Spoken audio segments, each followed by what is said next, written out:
just to share with you a little bit of background around E3 Washington's committee process.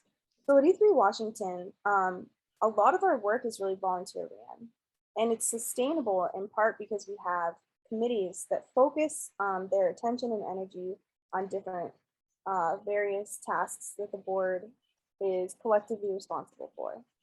The Catalyst Committee is the arm of advocacy at E3 Washington.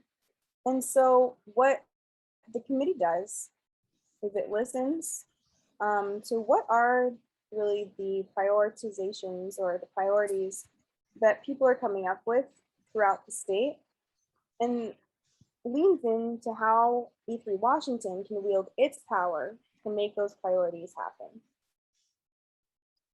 And Kathryn, is there anything you'd like to add about the role or the structure of the Catalyst Committee? Just that it's open to anybody. We currently meet the third Monday of every month on a monthly schedule, and please reach out if you're interested in joining those conversations. It's only as strong as the people that are part of it. Yeah, and I will add to that as well that being on the Catalyst Committee is a really amazing opportunity to flex your democracy and see how you can actually be a voice for the people around you. And so listening is definitely a big part of it, but then also being able to show up and say the things that need to be said to the people who need to hear them so that change can happen. So speaking of change, I will pass the mic over to Kathryn to share about what is the project that the committee had been working on for quite some time. And I'll share in the chat a PDF for you to peruse while she does that. Yeah, and Sylvia, do you want to go back to the slides? So Educating for a Green Economy actually predates our Catalyst Committee at E3 Washington. This was a project that E3 Washington and PEI entered at the request of the governor's office, John Altman, and Tom Holst, a former board member. I give him a lot of credit for helping get that conversation started at the state level. And the governor had a real strong interest in understanding how his vision of transitioning to a green economy really tied with education, and wanted a group really thinking deeply about what does that look like? What are the shifts that are going on in the sectors that are part of the economic engine of Washington State that need to be happening? And then how are our education systems connecting to those needed shifts and making sure that we're educating youth to be able to be employed in the jobs that we want in our new economy. Back then, we printed 300 of these roadmap to a green economy because we were going to be going out to conferences in person with people and sharing these hard copies. So we still have a lot of hard copies because, as you all know, in early 2020, COVID hit and life changed for all of us. But the work of EGE has still continued, just in a bit of a different format. And it really is a statewide thinking about how to identify the skills needed to prepare young people for these green jobs. And in the project, it was a 2-year project. We took a deep dive in 3 sectors: energy, natural resources, which in Washington State, natural resources is pretty heavily forest management, and then agriculture. And we had started doing a deep dive in outdoor recreation, but for a lot of different reasons, we had trouble connecting with the sector as a whole. They're not as old of a sector, and so it was a little harder to get a hold of folks and really get some cohesive thinking. So at some point in the project, we decided to really just focus on those 3 sectors. We brought across the state, we held regional meetings to talk to educators, people in the workforce development world, and people in the economic development world about what are the shifts, and people from the industries, of course, what are the shifts that are happening in your sector, and what are the skills that we need to be thinking about for young people so that they can be ready to work in that new economy. And we came out with 5 goals, which Sylvia shared the link to the PDF, and you're welcome to look at all of the 5 goals. For our time today, and because we really want to get into some conversations with all of you, we really were thinking that we want to just focus on one of the goals, but you can see the goals on the screen now.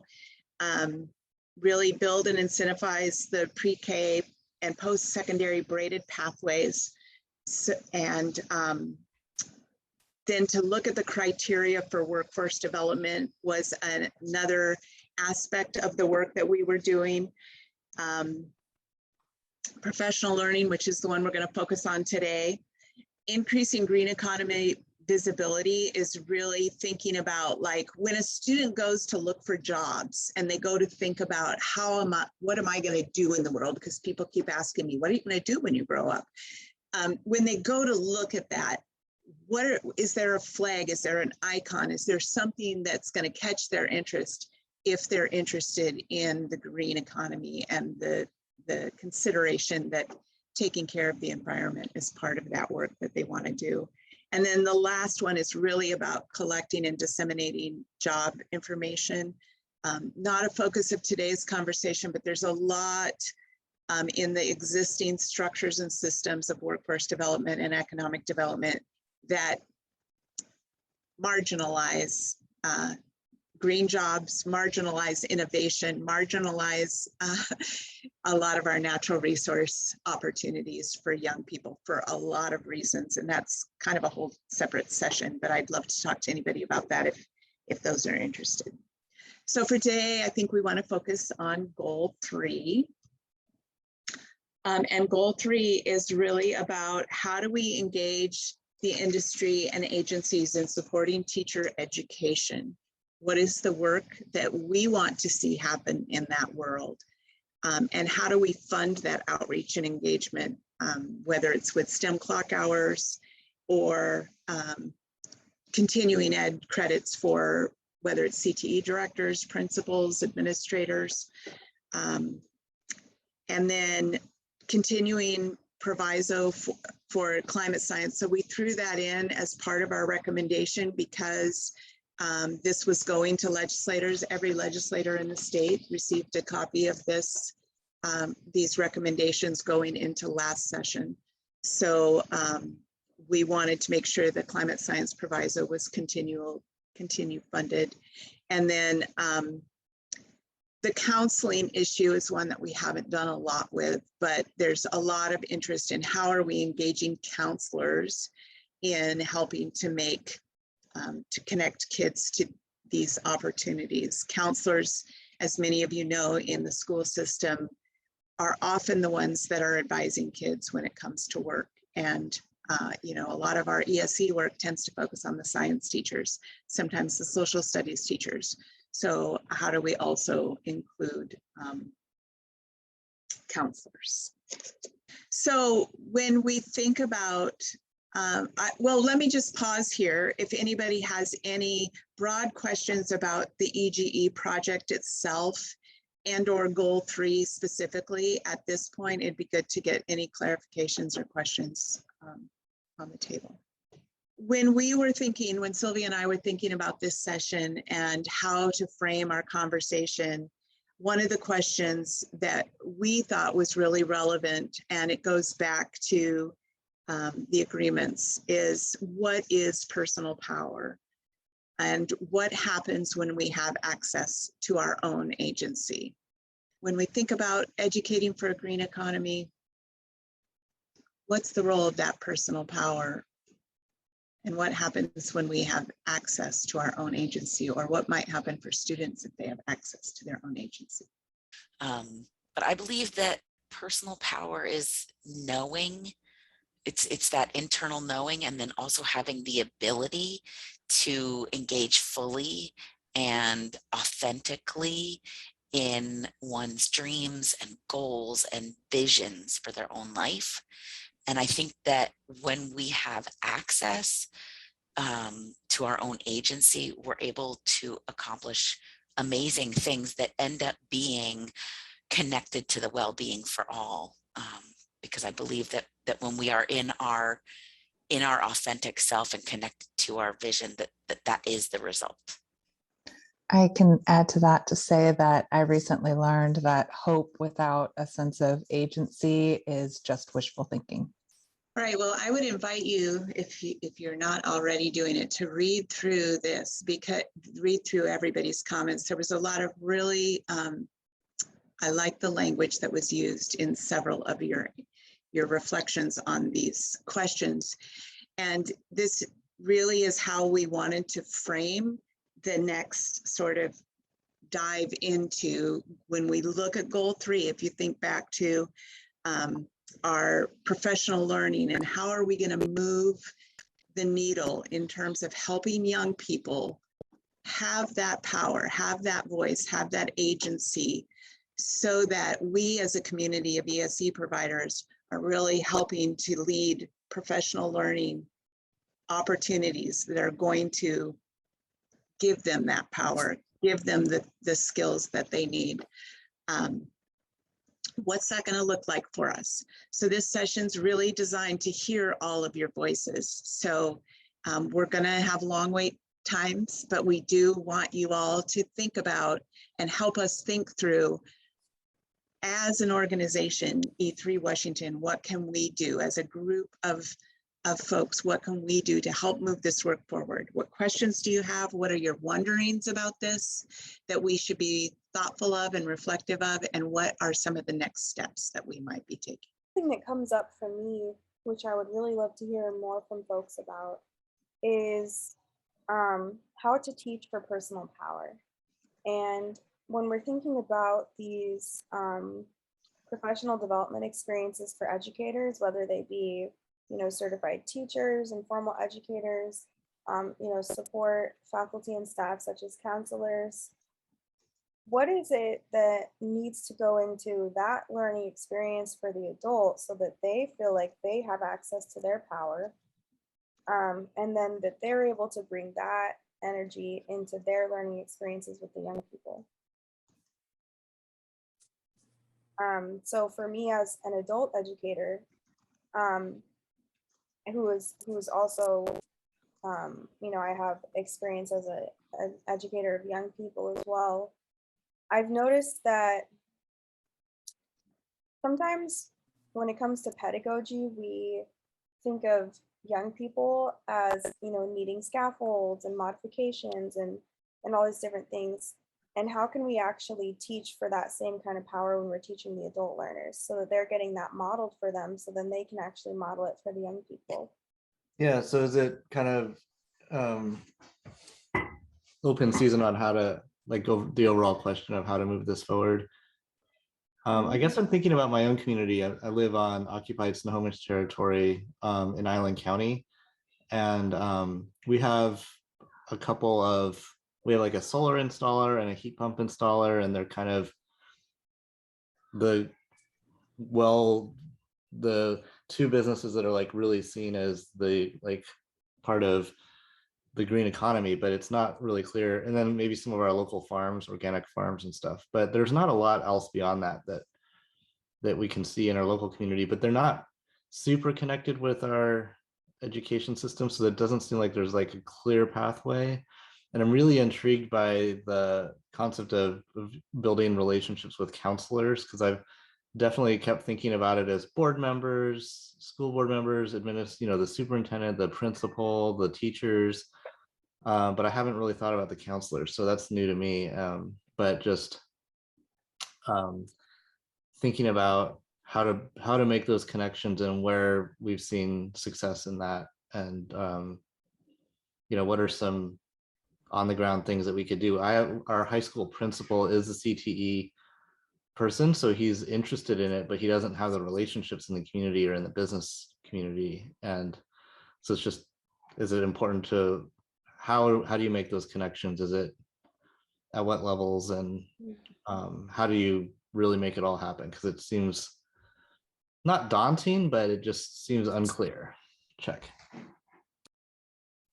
Yeah, thanks for that, Derek. I can share that out of this EGE work, we are working on a project that we're calling Yes, Youth Engaged in Sustainable Systems. And last summer, we ran a pilot out of the Highline School District with Mountains to Sound Greenway Trust. And so the model we're looking at right now is finding that community partner, the employers. So in this case, the course, it was a CTE course. The course was Restoration Ecology. So who are the employers in the Highline area and region that have the capacity to work with the students to actually build skills for restoration ecology, have the employers from those entities, whether it was the City of Berrien, Department of Natural Resources, Mountains to Sound Greenway Trust itself, King County Natural Resources, those students, as they were going through this class, earning high school graduation credit, were also being exposed to the people that had jobs, and then learning about entry-level jobs and building the skills for those. And so it's a model that we're really interested in moving forward. We've got some initial work that Karen Lippy and Michelle Townsend are working with around renewable energy in West Sound. And then we also recently received the Career Connect Washington intermediary grant. So we're going to be doing some work around forest management, where we have young people connecting to all the different types of forest managers. So yes, they'll go to working forests, but they're also going to be looking at how is forest managed by land trusts, how is forest managed by tribes, how is forest managed by some of the other forest landholding entities. But to your question about how do you go about doing it, it does take those relationships with the businesses, and we're still trying to figure that all out. I think there's other people on the call that are doing similar work, maybe in a little bit different segments. But I also wanted to just throw in there, from an equity standpoint, one of the things that really has come out of all of this work for us is when we talk about equity, there's some real big barriers in place for young people. And the biggest one we've identified is over 53% of our students are low-income students. And in some of our school districts, that number is as high as 100% low income. And so one of the things that we struggled with and are still struggling with, but are finding some success, is if kids have to go get a job to help bring in the things they need to live in their family, then they're going to go get those jobs. And the job might be at Rite Aid or at McDonald's. How do we create opportunities working with those industries to create entry-level jobs and or provide stipends for young people to participate in? So we were able to do that in our program last summer. The kids actually earned money, and now we're not excluding low-income youth from the program because we paid them to come and participate.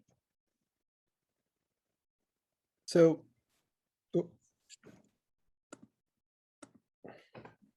go ahead, Paul. okay, sorry. Jump Oh, in. I think Elizabeth had her hand up first. Oh, sorry. I don't know. Yes, go ahead, Elizabeth, maybe. I will defer to you, Paul. Okay, I was just wondering, you know, that's a fantastic ideas in a program. In how do we scale that up? Because it's so, you know, it's common sense, right? It is the solution. But how do you take it from one school district to 300 school districts? That's kind of what I've been thinking about. And then I look around at the economy and I see that, you know, if I, you know, was single, you know, I could get a match via the internet, right? There's all kinds of dating services that match people. If I wanted a ride somewhere, I can go get a ride. Someone's going to go pick me up, you know, and there's that type of service. If I want to buy something, I can choose from thousands of stores. So we have these capabilities to match people with what they want. Yet, you know, so the technology's there. But it seems like it would be possible. It is possible to do it for education and to match employers with interns and to match, you know, people who have green jobs as mentors with students. It's very possible. If we wanted to do it, we could do it, and we could do it in a year. You know, I mean, it's just a matter of saying, yes, we're going to do this, and then people work on it, you know. But, you know, there must be a reason we're not doing it. So I guess that's my question. Why aren't we doing it? What's stopping us? Who's we? Because there's at least a couple of organizations that are doing it more broadly than what we're talking about here. So Washington STEM is building a website that is designed to do exactly that, like help kids find their spots. We worked with the Workforce Training and Education Coordinating Board on the EGE project. Nova Gatman was one of our advisory members. They have a website where kids go to make that match. And when we first started working with them, if you put in that you were interested in working in the forest, 0 jobs came up. By the end of working with them, 14 jobs came up.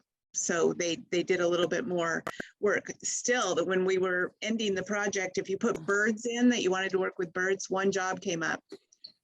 Want to guess what it is? Extermination? Close. Working at a pet store. Oh, well. That was your opportunity. So there's and the other organization that's really been doing a lot of this more recently is Career Connect Washington. So I think one of the questions is, how as a state do we integrate those systems? Because kids don't need three places to go to do the same thing. And then I think the real question for this group is, how do we make sure that the jobs we care about and the green jobs are on those sites and are easy to our goal number 4, which I talked about a little bit, like where's that flag for, I want to work in a job that is connected to transitioning to a healthier environmental space for all of us. So you said there are 3 organizations, and somebody will tell me. Yeah, and there's then, more. Go ahead. I just wonder, so to move forward, we get those 3 organizations to sit down and figure out, how can we work together? How can we do all those things that you just listed? You know, one of the things that's coming to my mind with that, Paul, is, you know, okay, so how do we do that? And this whole project started with a conversation with the governor's office. And I would like to think about going back to the governor's office and saying, what is EGE 2.0, right? What's the next step here? And it'd be great if we had some specific tasks that we wanted to accomplish. And I think that could easily be one of them. Curious what other people are thinking. What else could be in that list of things? I think this builds on what we've heard, and I just want to say how much I always appreciate Paul's ideas. Thank you, Paul, for your creativity and big systems thinking that you do.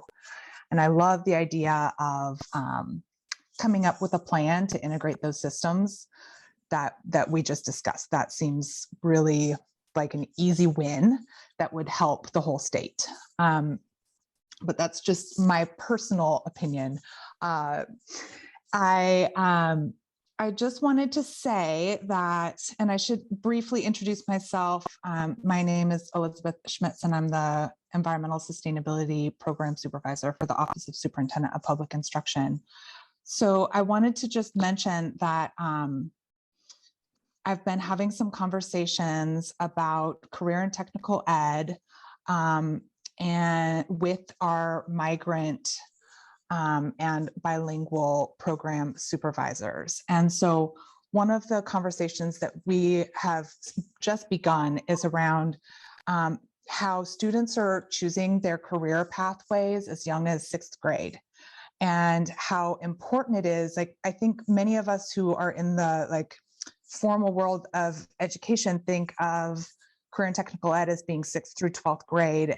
But actually, we need to make sure that we're giving our students opportunities to connect to these careers as young as possible, so that they already have these kinds of careers in mind when they get to 6th grade and they are beginning to choose those pathways. And from a migrant and bilingual point of view, our students are not getting access to those opportunities and those pathways. And then I wanted to add too that we really want career and technical ed to be considered as something that is equal to and on par with a more traditional pen and paper academic type of path, and really emphasize that hands-on learning is a way to engage our students and build technical skills and expertise that will serve them in life. And that kind of brings me to the third point that's been on my mind a lot, is that I at the NAAE conference, the North American Association for Environmental Education conference, I heard our new U.S. Department of Education secretary speak, and I'm pretty sure it was him who was talking about the importance of educating our students, not only for careers, but for life. And that we tend to think of students as these potential future workers, but that education has a much bigger role to play in helping support our students. So I just always want to come back to this idea, and I've heard Paul say this so many times, and I'm so grateful for it, that we are educating our students for a future that we cannot even imagine exists. We are at such a time of momentous change that we really need to build that resiliency and capacity for problem solving and working in community. Thanks. And as I was thinking about that, it is, and I think as those students get the message that they can choose early, they can also probably understand that they can switch choices as their conditions change. Right? It doesn't mean you're going to have to make that choice and that's what you're going to do for the rest of your life. I think the thing is to make the choice, start learning something, and then learn something else if that happens, and learn something else, and continue being able to change and learn and grow. So that's it. And start early. Yeah, love that. I'm especially interested to hear the thinking of some of you that haven't been on the Catalyst Committee or the E3 board. So if you're not in either of those committees, I'm curious what you're thinking, what ideas and or programs you can speak to. But I just wanted to share briefly what I've been speaking to, and I can speak from personal experience. I've got an 8th grader and a 9th grader. My 8th grader has a career connections class. He does online school, and he doesn't like that class. He doesn't care what careers are available to him at this point in his life. He has his interests. He's really he's an amazing he loves making sure that people have justice, that things are just, but he doesn't know how he wants to use that. He wants to explore his own interests. He will make lists and lists and lists of things that he loves and enjoys, but when it comes to school, when it comes to homework, he's not interested, because he's being led down this path that he doesn't really understand, and he can't connect. And he's in 8th grade. He's a bright kid, but he just doesn't see those connections. And if the classes, the classes that he's interested in are history, he likes to see, and learn about what has happened in the past, but he doesn't see that in the future. And some of what we've been talking about, or what I've seen in the chat, is building those relationships, having people in the community that he can connect with. I've got him interested in a couple of programs where he's doing that. But when it comes to school and learning the rote stuff, he's really challenged with some of that. And that's what I would like to see more of, is helping the students, you know, guide them their own path and rediscovering that personal power, because they've been given this idea that they have to choose a career, they have to place themselves in society in a particular way. And that's not always how it works and how it looks for people. Yes, agreed. Hi, Katie. My name's Eliza, and I apologize. I was late to this meeting, so if what I'm about to say was already said. But what's coming up for me with this is, you know, I think even the term like economy and like jobs are they're for adults. And I think that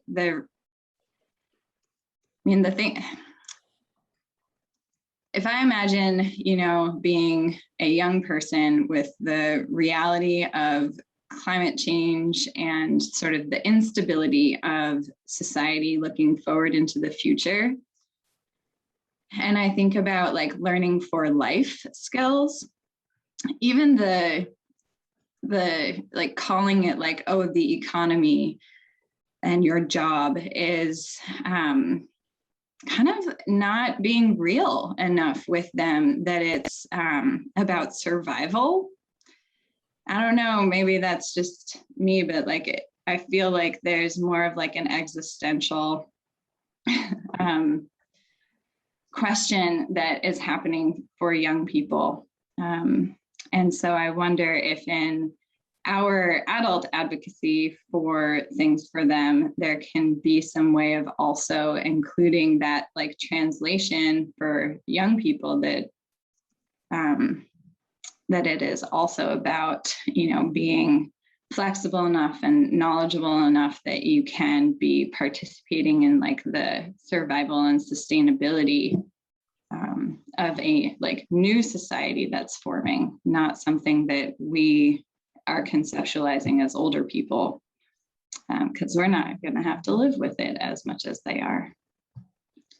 So I think a lot about the role of feelings in environmental education, and it's a conversation that we don't have with younger students.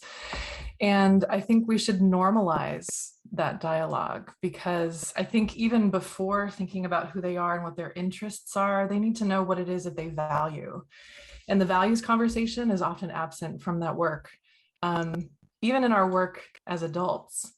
And so if they are beginning to think about the experiences that they are having as those things connect to who they are as people at any age, I mean, I would argue a kindergartner could respond to this too. And they're learning about things like respect and love and compassion for others, for you know, peers, for things. Those values begin to grow. They understand the concept of value. And I think that the concept of value is where a person of any age begins to really connect with this planet and the work of sustainability education. I think Lara really hit the nail on the head. I was, values is exactly what I was going to say. And in addition to that, right, the economy, air quotes around that, of the future, right, is what does that economy value? And really, it's the people it's the young people we're reaching out to teach to really create that. If we're going to continue with the status quo of economy, right, we kind of recognize that as literally unsustainable. We're dealing with that right now. So what is really the future going to be? It's going to be based off the values that the young people have now to replace the ones that we need to deconstruct. So yeah, thanks. I have chills. It's so good. Lourdes. Yeah, hi everyone. I'm with PEI, and we train educators, but we also are educators. And we have been discussing also this need of reshaping the education. I think we're missing the opportunity because we, as a society in education, we keep overloading teachers. So there is no time to think even of what's important. And I think we're missing the opportunity because last year was a good opportunity to rethink and regroup on what's important to teach, and we didn't. We just keep trying to keep catching up with the system we already had that was not working in that way, because when teachers cannot think, when they cannot have a conversation to talk about what's important to teach, and we keep overloading them, and we have this in our, we hear them now because we teach teachers, and nobody has time to just like to think what we're doing. They just like keep trying to catch up, and we keep, as a society, we keep overloading them in things that they have to do and report, and not being with the students, like Lara just said, like what is important. Is it more important to spend some time with the students and take them outside, and in that way having them learn about these values, and that, I mean, that's social emotional, or have them in a class, like Katie was saying, this class teaching them what they should do and what they should know. So all these things, I think we're missing here the opportunity. I really appreciate all of those thoughts, and what that made me start thinking about is the mastery-based learning effort that is going on at the state level. And Lourdes, I think you're absolutely right. The teachers are too overwhelmed, and they don't even know this effort's happening. But at that state policy level, there are some real shifts happening. There are people rethinking how education can and should be rolled out for students. And I think we have an opportunity to find those and then help the schools understand what the potential is there. But it's a big lift. I'm curious, it'd be interesting to know what some of the associations, and I see Greg here today, how the associations think about when those policies are passed by legislators who do care about connecting kids to values and making sure, our chair of our House committee in the House of Representatives, Representative Santos, says this all the time. We don't want the employers coming in to education to do education. That's not what employers should be doing. We need to let kids learn so that they can make decisions about what they want for their future. So we have those leaders in our state, and policies are being made, but there's a big gap between those policies and what's actually happening in our schools. So how can we help support that work being lifted up? I get really excited when I think about these intersections between social emotional learning and educating for sustainability. And I think it kind of ties full circle. So some of you weren't here, but we had some casual opening conversation from 9 to 9:30, and we talked a little bit about how at the crux of climate justice is really relationship, and our relationships with each other are just as crucial as our relationships with the land or the relationships with the animals. And that things like interpersonal justice and interpersonal equity are as much a part of the business bottom line of a sustainable world as our relationships with nature. I don't personally consider built environment to be different than nature, but I know that's a whole other workshop, so we won't go there. But I'm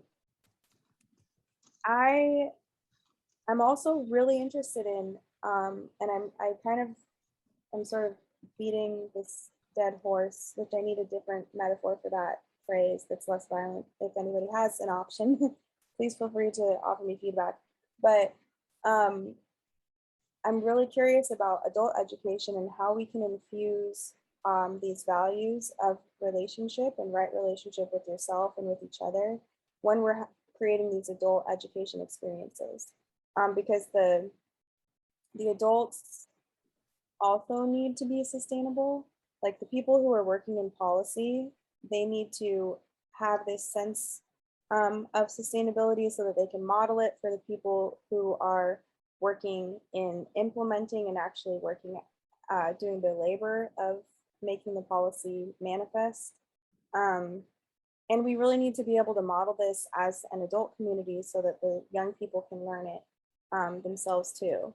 So I'm excited that we're talking about these things, and I'm really activated around this social emotional learning, adult education, and how we can really kind of treat ourselves and each other more human, regardless of what our age is. And I guess one more thing too, like really understanding that when we engage with each other as adults in this way, it actually is good for the kids too, because they then get to see healthy relationships modeled for them. And then, you know, because the way little children learn, they pick up on these habits that we show them. You know, they pick up on the habits of walking out our values of respect. They pick up on the habits that we show. Can you say more about their work, Greg? Oh, Greg, do you want to bring in your voice? I talk a lot. I don't need to do that. Oh, well, hi, everybody from the Principals Association and the Principals Foundation. Just to answer a couple of things. Yeah, everything is being pushed down. So the things that are happening, as Katie said, to 8th grade, it's because they have to start in 8th grade to do their path, but we're really not. It's a matter of all the check boxes. But SEL or social emotional learning is really out there. And I think I hear everything you're saying. Some of the things you're saying are not school terms in my experience at 27 years in school. So you are working with agencies and groups that don't work with schools. Whereas I put in voice as an example, you know, what are our go-tos? But I think the question was really about, from Kathryn, I've been social emotional learning for adults, Committee for Children, which is international, big player, but they have been working in Washington and maybe a couple other places, but social emotional learning for adult programs, because of everything you were saying, I think Sylvia was capturing it. We don't know how to take care of ourselves. Those of us who are older, we can go back to Covey, Stephen Covey, you know, and filling our bank account and all of those things. But I'm intrigued. I only heard bits of it, and I want to hear more about it. I missed the last meeting. We meet annually just to kind of catch up, but they have been working on it and taking care of the adults who can then take care of the kids. Near peers, where the high schoolers can take care of the middle schoolers can take care of the elementary. It's a fluid system. It's not leveled like a lot of us probably experienced. You leave a building and you forget everything you did at that building because you go to a new building, and that's not how it should work. So if you enjoyed this conversation, basically what we would like to do is invite you to get more involved. Like I said earlier, E3 Washington is a largely volunteer-run organization, and we're able to do really, really incredible, cutting-edge, and impactful work.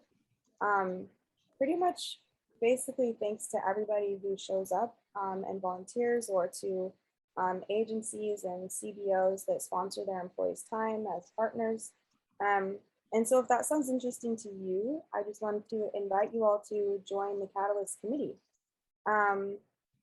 They meet monthly, and it's probably one of the most exciting committees on E3 Washington board, in part because you get to do work with the governor's office. Paul is on the committee, and I see you have your raised hand. Do you want to add something, Paul? Oh, just the action agenda for 2002 to 2006 is being written right now. And so we're trying to we finally got education as an action, which is remarkable that it wasn't an action for Puget Sound recovery, but now it is. So now we're trying to figure out what the action is. So if you want to join the Catalyst Committee and help me work on that, and help us work on that, please do join. Awesome. Elisa? Yeah, I'm also on the Catalyst Committee, and I think I want to tie it back into this conversation about relationships. Is those monthly meetings are places where we build relationships with each other, and do that work of supporting one another, keeping ourselves focused on like what we're trying to achieve largely in society. And so, you know, you don't have to have some big like legislative policy project that you're working on to be involved, but it is a a space that you can come and lend your support or just learn, but also, bring in your ideas, because so often catalyzing work is making lots of things happen in different places at once, and lighting, little fires in different spots.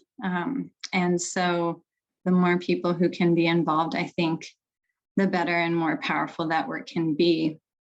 And, we had a very impactful last couple of years, even just with the people that we did have. So it excites me to think about the potential for further impact and change the more people show up. So I hope other people come to hang out more.